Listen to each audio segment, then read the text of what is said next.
Assalamualaikum warahmatullahi wabarakatuh. Halo semuanya, saya Azara Salsabila Hairunisa, NIM 190910101004 dari kelas Etnopolitik A2 dengan dosen pengampu Bapak Honest Dodimulasi. Pada kesempatan kali ini, saya akan menyampaikan resum bab 3 saya yang memiliki judul Struktur Regulasi Konflik Etnopolitik dalam Ranah Negara dan Masyarakat.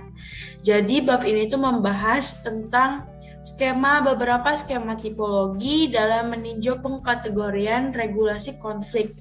Nah, regulasi konflik ini divided into beberapa section menurut aspeknya. Yang pertama, pengkategorian peninjauan melalui tingkat dan kedalaman intervensi seperti manajemen konflik dan resolusi konflik, atau menurut tujuannya seperti menghilangkan perbedaan etnis sebagai lawan.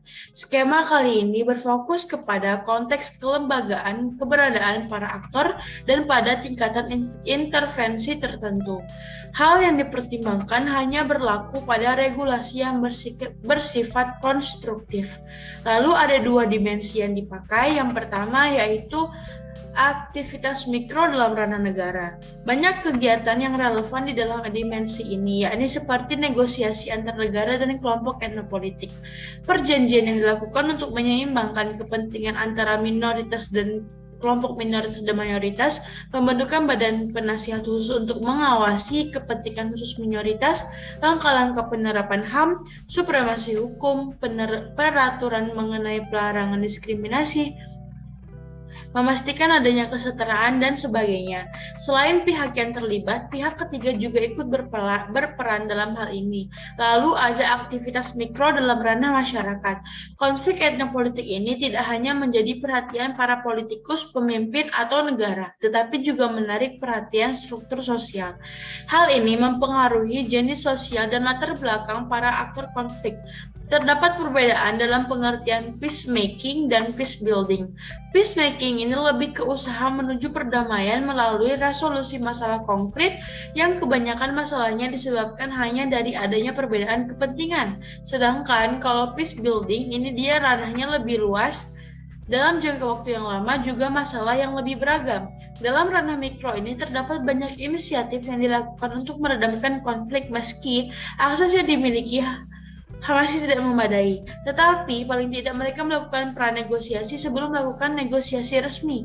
Dalam kebanyakan kasus mikro, masyarakat sering terlibat dalam manajemen krisis, seperti memastikan kebutuhan dasar bagi korban konflik, pencarian data faktual untuk melakukan penegakan HAM, pemberian peringatan dini terhadap kasus etnopolitik yang bersifat eksplosif, serta memperlakukan mediasi dan menghilangkan stereotip buruk dan sebagainya.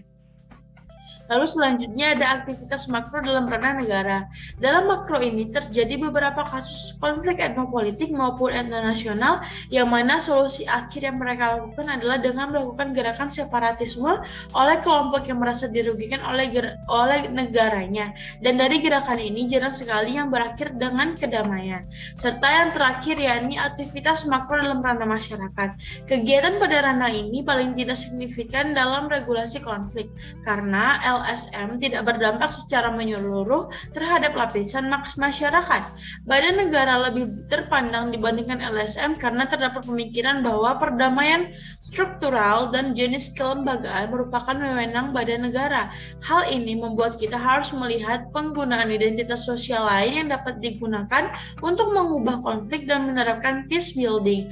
Kita juga tidak bisa terpaku pada resolusi tertentu yang telah digunakan. Kita bisa memanfaatkan media, komunitas agama, serta lembaga budaya dan pendidikan guna untuk membangun opini yang dapat digunakan sebagai peacemakers.